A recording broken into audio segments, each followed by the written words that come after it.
While Donald Trump is encouraging Republicans to gerrymander their congressional delegations to help him out in the midterms, some MAGA people are like looking at all of this, and especially the last elections, and realizing that this might not be working out the way it was supposed to. Those elections were rough. The math that some of these states have used to create new maps are looking a little bit dicey, and there's a lot of other issues they're coming up against, as in various states they try to do for Donald Trump what he's asked of them. So some Republican-led states are finding that even if they want to do it, and not all of them do anymore, it's easier said than done.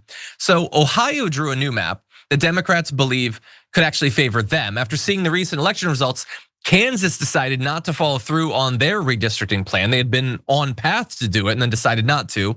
Missouri faces a statewide referendum on a map giving one new seat to Republicans. That might end up going through, we'll see.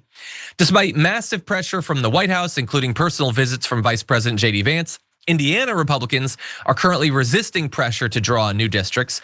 In Utah on Monday this week, a judge rejected the state's all GOP map, stating that it unduly favors Republicans and disfavors Democrats, and ruling that the state constitution requires an alternate proposal that creates a Democratic leading district, which appears now that will actually end up benefiting the Democrats in this case. North Carolina's gerrymander has been one of the few that's gone through relatively smoothly, and the Republicans think they'll get one additional seat out of that. But the Democrats are doing it as well.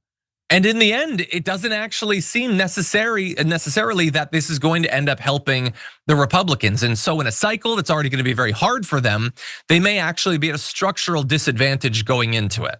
Brett, what do you think? Yeah, no, this is this is the Korean War all over again. Those of you want a visual representation of the Korean War, there was a front in the middle of the peninsula, and then it was invaded and the front moved down, but then the Americans showed up and moved the front way past where it originally was, and the Chinese were like, please stop, and then it went right back to where it was before, and hundreds of tens of thousands of people died. This is that. This is like, oh, let's declare a bloody gerrymandering of America, at the end of which time, not much will have changed, because one side's gonna gerrymander more and the other side's gonna gerrymander more.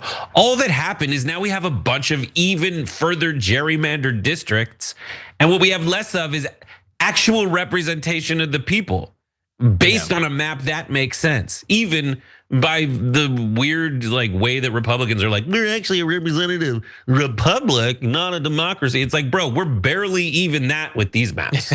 Exactly.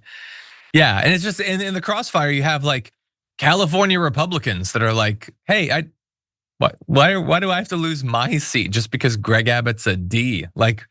And let alone the voters.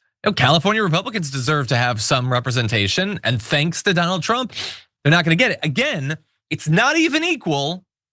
We had an actual vote. There were ads going back and forth. People were debating and everything. Texas didn't even do that. They didn't even care enough about their constituents to give them that chance.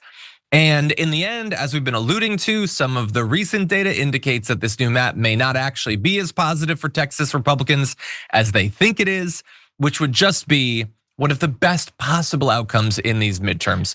We know that they're sort of running scared now. God, I hope that the numbers drop out for them, that their expectation of the momentum that Republicans have among Texas Latino voters goes in the exact opposite direction. I think that would be absolutely hilarious.